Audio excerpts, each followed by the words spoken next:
إياك نستعين صراط صراط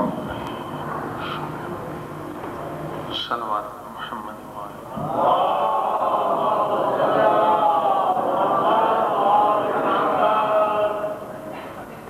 بسم الله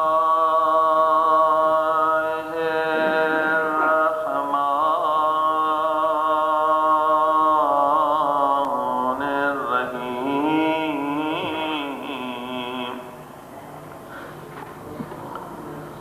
الحمد لله رب العالمين الحمد لله كما هو أهله والصلاة والسلام على سيد المرسلين وخاتم النبيين أبي القاسم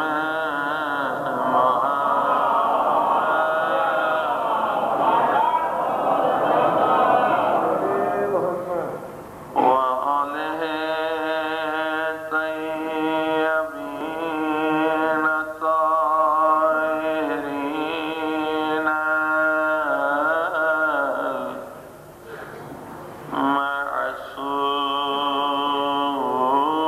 المعصومين زمانے کے امام کے ظہور کے لیے سب مل کے دعا الہی عظم البلاء وبرئ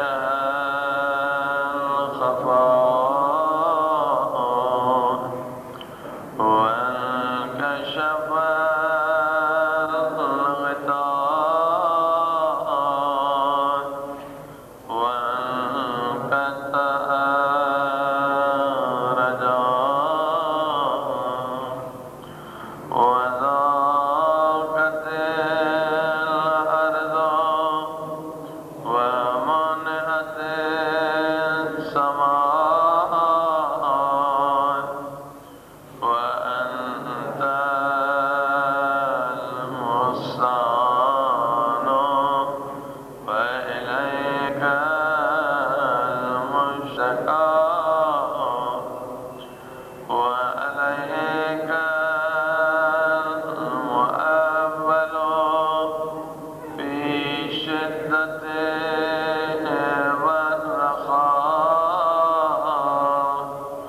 والرخاء اللهم صل على محمد وآل محمد أولي الأمر الذين فرضت علينا